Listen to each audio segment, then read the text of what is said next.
Our business editor, Stephen Carroll, is in studio. Stephen, I imagine we're going to take another look there at the trade war between the United States and China. New tariffs announced. That's right, yet more new tariffs. It feels like we've had a couple of these in the past couple of days. But Washington says it's imposing these sanctions because of Chinese policies that require foreign companies to hand over their technology.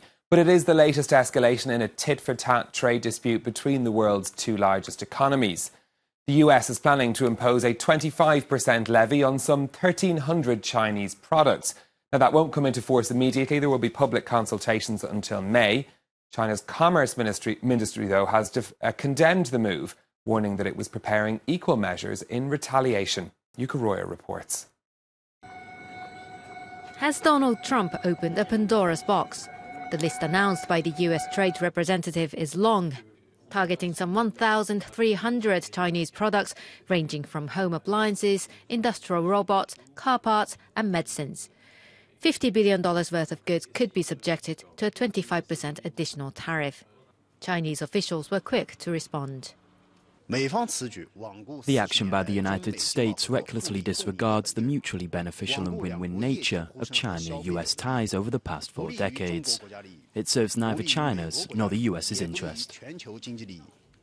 The latest measure is a punishment for China's policies on technology transfer and intellectual property.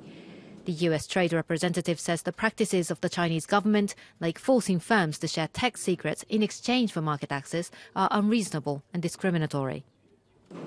The list was drawn up carefully.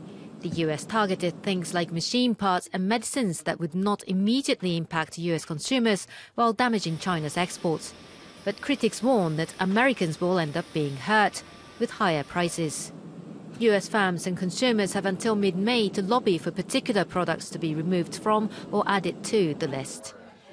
Fears of a trade war between the world's two biggest economies have rocked markets in recent weeks.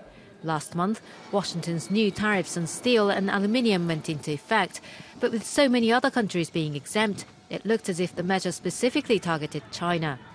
In a tit-for-tat move, Beijing on Monday announced extra duties on $3 billion worth of US goods, including meat, fruit and wine.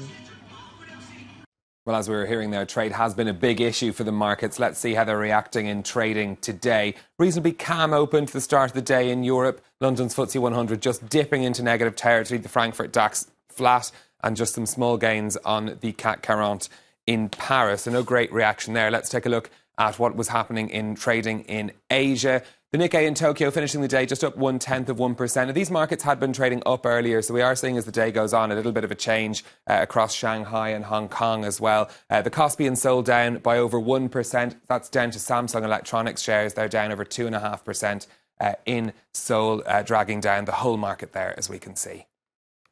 Well, it was a good first day on the stock market for the music streaming service Spotify. Their shares jumped by as much as 25% on their first day of trading on the New York Stock Exchange. They did dip to close, though, at $149 apiece. That's still up over 12% on the day. Not bad for a company that has yet to turn a profit. So when the dust settled at the end of trading, Spotify had a market capitalisation of $26.5 billion, making it one of the top 10 stock market flotations in the tech sector. It puts the Swedish firm in good company. The Chinese e-commerce giant Alibaba, at the end of its first day on the markets, was worth $238 billion. Facebook, $104 billion. Twitter, $31 billion. But actually, now, if you take it at current market values, Spotify actually is worth more than Twitter.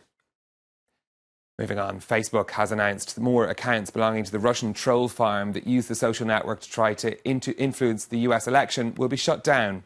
In a blog post, Facebook's chief security officer said they'd taken down 70 Facebook and 65 Instagram accounts controlled by the Internet Research Agency.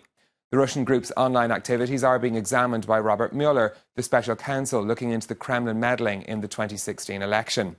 Facebook had previously shut down another 470 accounts and pages over the same issue. Now, the head of the global advertising giant WPP is under investigation by his company over an allegation of personal misconduct. WPP had hired an outside law firm to investigate Martin Sorrell, who's led the company for more than 3 decades. The Financial Times says the inquiry is focusing on an alleged improper use of company funds, but the sums involved weren't material to WPP. In a statement, Martin Searle says he denies any financial impropriety but recognises that the company has to investigate it. Finally, from me, how much could one tweet be worth? Quite a lot if you're John McAfee, the software giant turned cryptocurrency expert. His McAfee crypto business offers services including promotion of initial coin offerings by the man himself on Twitter. It comes with a price tag, though, of $105,000 a tweet. That's a minimum of $375 a character. Not bad work if you can get it. Now, if it's going to work anywhere, it would be in the world of cryptocurrencies, where, of course, we've had huge price movements. But an endorsement from McAfee in this area brings much-needed notoriety for new products arriving on the market. John McAfee, a huge supporter of the likes of Bitcoin, he's saying he believes they could go as high as $1 million a piece. I'm not sure how many people agree with him on that, but he is a major supporter of cryptocurrencies. $105,000 a tweet. I mean, you only have to tweet once every couple of years even. Quite like that idea. Stephen Carroll, thanks a lot for that business update.